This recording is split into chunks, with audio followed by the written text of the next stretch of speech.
Good morning, traders, and this is your Aussie day trade setup for today. So we ended up with another green bar after having this indecision bar here, and that was just based on some news coming out of the markets. Firstly, there's a potential cure that some pharmaceutical company has found, but just remember what happened to the last one. And then the second thing is that there were some fairly good results that came out of the US. I think some of that was factored in. And the rand is falling, which, not falling, but getting stronger, which shouldn't have affected the market. So rand currently sitting at 18.16. So that's come back quite a bit. 10 cent is down slightly, 0.24. But the Nasdaq was up yesterday based on some really good results from Microsoft, and Nasdaq was up 3.5%, and it's currently up 1%. So I suspect we're more than likely going to gap up again. And I think this market has broken through its Fibonacci level pretty well. Fairly similar to the S&P. The S&P has also broken through its 61.8 retracement. So I am worried about what I see here on the oscillators telling me that we're overbought. But the reality is you can't really just rely on your oscillators. Okay, you need to have some other structure in place as well. So I'm just going to go to the weekly because I just want to pick up.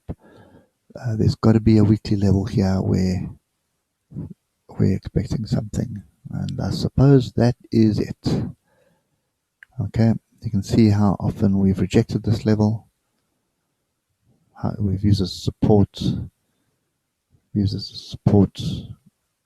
it as support, and now we have closed on it. Okay, well, we haven't closed a weekly on it, but we've closed a daily bar on it, and that is right on the 150 moving average as well. Okay, so I suppose putting it all together, that is decision time. Now, one could argue that this wedge is still in play, although the probability is a lot lower now that we are above the previous high here. Okay, but it is still coming back up and to test the breakout. And I've seen it happen a couple of times, so just keep it in the back of your mind. Not saying it's going to happen, but that does look, it is still in play. Okay. Then the other thing that has transpired now, which is what I've suggested last week, is that we fail, that the wedge breakout fails or we come into a channel. And that's pretty much what's transpiring right now. Okay, so we are still running up this channel. And I think, let me just want to get this a little bit more in tune with what we see. Okay. Right, so there is our new downward trend line. Oh, sorry, upward trend line. Let's just get rid of this. Okay, and you can see that we do have some intersecting here, which I don't think is going to play any roles. Okay, let's get rid of it. Not going to help us. Right. On the 3 hour, we had sideways, sideways, sideways, stretch for a level. Now, bear in mind, this is a weekly level. Okay, so let's just change it to something that tells us it is fairly significant, which is red. Okay, that's a fairly strong weekly level. Now, we're going to need some really strong catalyst to get through that level. Not just going to bounce through that level and run without a pretty strong catalyst. So the catalyst could come later. We've got some more earnings today. We've actually got a couple of hundred earnings to be released today. And then we have the next two big stocks on the next two big FANG stocks to come through. And that is Amazon and Apple. And Apple's already up, or they were up 3% yesterday. So anyway, so that could be another catalyst. we know that Amazon's been doing well with online orders and things like that, so they're probably going to have a good set of results. So there's probably going to be another catalyst that's going to drive this market a little bit higher. So for us, what are we looking for here? So regardless of what happened yesterday, I made the decision not to get in on this trade at all. And the only reason being, it was the Feds, and there was too much going on that would create way too much volatility for me. So I'd rather wait it out and then see what the market's going to do. Okay, this last bar here is a nonsense bar. So this all depends now. If we do get a gap up, I doubt it's going to run. I think it'll turn and come back. It's going to turn and come back and try and test this 47,100 area. It's definitely going to come back and test that if we gap up. If that holds, and it can hold on a 15-minute chart, then that is going to give you the opportunity to get in. Okay, similar to what happened here on Tuesday, where we gapped up and we came back to test this breakout here. So this was the previous level that was quite significant. We gapped up, we came back, we tested it. Not exact, never is exact. And then we moved to the upside. So if we just break down now to a lower time frame, so we just run through that again, you can see that was the level, but then there's a micro level here.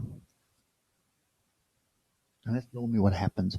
You have a major level, and then you have a smaller level that is below it on a smaller time frame.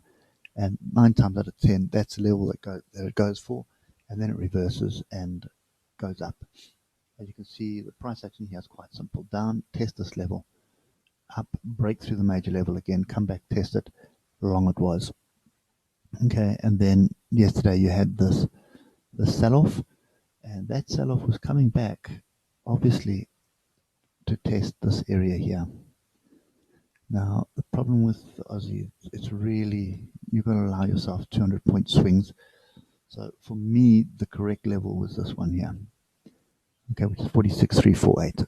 That is the correct level in my books, but you can see we came back to test the lows and actually break through the lows. And there's no reason, unless there's something on the 5-minute that we're missing.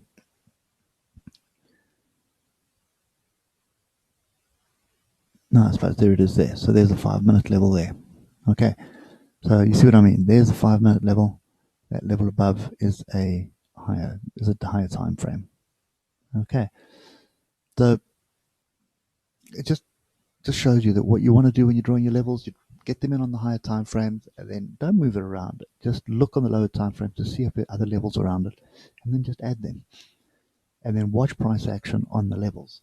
And if you're looking at it on the 5-minute, great example here. You've got your levels drawn in. So we had this level drawn in, which in my opinion was the correct level. Okay. You then got, just put the bottom in, just in case there's something there.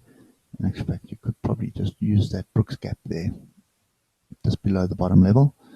And you can see that actually lines up. Then come to your 5-minute and have a look on the 5-minute to see exactly, there's an inside bar there, and you could probably just extend it to that level there, because that's my Brooks gap. If we come back to price action, what was it aiming for? The Brooks gap.